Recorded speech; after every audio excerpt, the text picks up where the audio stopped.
Hello everybody and welcome to part 4 of how to develop a Tableau dashboard from start to finish. In today's video, we're going to be going over how to use a container in the actual dashboard itself. So in order to do that, we need to click the dashboard plus button. So right here it says new dashboard.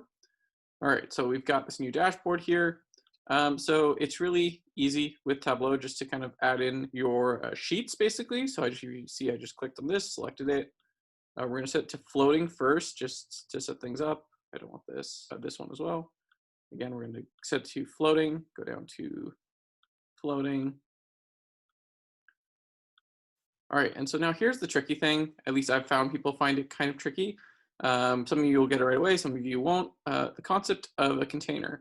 So a container lets you really smoothly put in multiple sheets into one kind of section. So let me show you.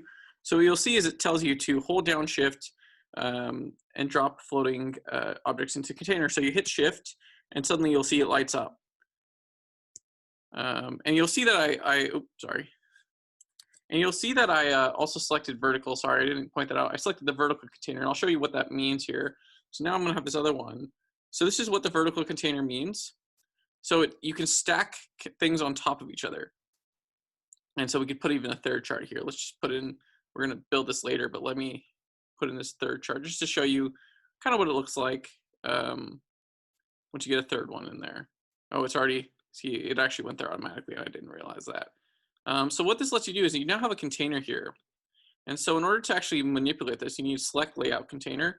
So that's your first step. And now you've got your whole layout container. So if you'll notice, whenever I move it, it moves everything all together. And that's what's nifty about a layout container, is that as you can see, it moves as one unit. So when you're building dashboards, it's kind of important that you use this layout container just to make things smoother and cleaner. It lines things up. Let's do this again, but this time with the horizontal. So now that we've got this horizontal, let me set this to floating because I don't want this in there just yet. So let's take some random sheets in here that I've got. So we put one in there, and sometimes it's good and it'll actually go inside. Sometimes it'll go in the wrong place. So that's why I'm always kind of tentative. Okay, let's set this to floating. If I do not want it in this one, I want to show it in the horizontal one. So in the horizontal one, you'll see you can put things horizontally. So then again, we'll select layout container. And now we've got them two in this horizontal one. But wait, there's still more, sort of, But so there's still more things you can do here. For example, you'll see that you have this, you've got this one vertical container, we've got a horizontal container. So if we select this, we can actually shove containers inside of containers. So now you've got containers inside of containers, and then again, you've got to select layout container. And so you can mess around with it there. Again, this just keeps things nice and tidy.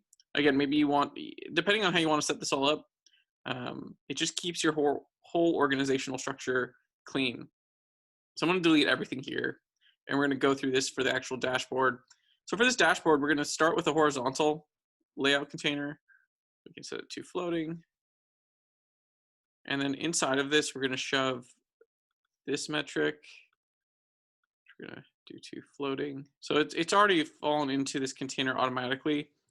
So okay, there we go. And then we're going to put this other one in here. So we've got two of them. Let's clear out all this other junk. And then what we're also going to do is we're going to put in some text. So for this dashboard, oh, let me set this to floating. Floating.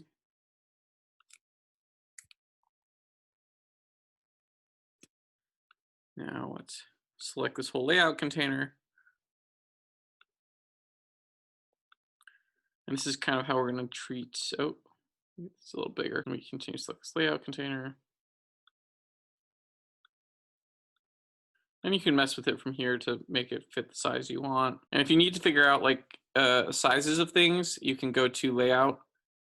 And if you go to layout, you'll see that this will give you like, okay, so this width is 296. This one's 333. So let's just make them both 300-ish, close enough for now. And then that's kind of it for containers. So again, we've got this here.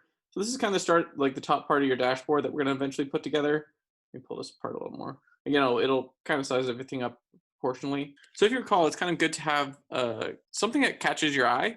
In this case, so you've got this conversion ranking and this conversion rate ranking.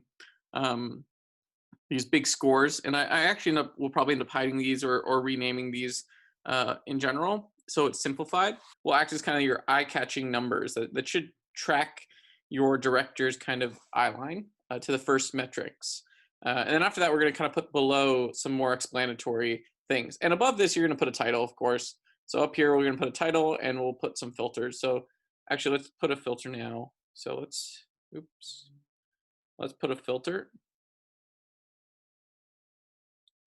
So we're going to put store, and let's do single value drop down, and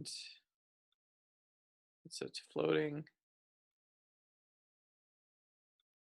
Just this piece floating though.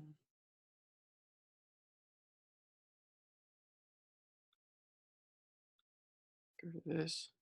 All right, so now we've got this filter here that we'll use later on. But one thing that's wrong with this filter that you'll see, oh, actually they've already done it. Sometimes that happens. So this filter is already connected to both of these things. But if by chance your filter isn't connected automatically to both of your metrics, you can go to apply to worksheets. And in this case, it's selected worksheets. Oh, come on. You can use only on this worksheet. You can have, all using the data source or all using related data sources. So selected worksheets, you can actually click which ones you want. So you can see like it's technically this filter is hitting every one of these pages. So that's why I had already set this up. So that's why it already worked. But yeah, if I didn't want it to do it automatically, I could select what I don't want to filter anymore. Well, that's how you filter again. And then up here, we'll put a title. But we'll kind of go on that in the next video. So the next video, we'll focus on developing kind of those last few little bits to put below. So I think it'll be like a 5 and 6, and then we'll probably finish off this series.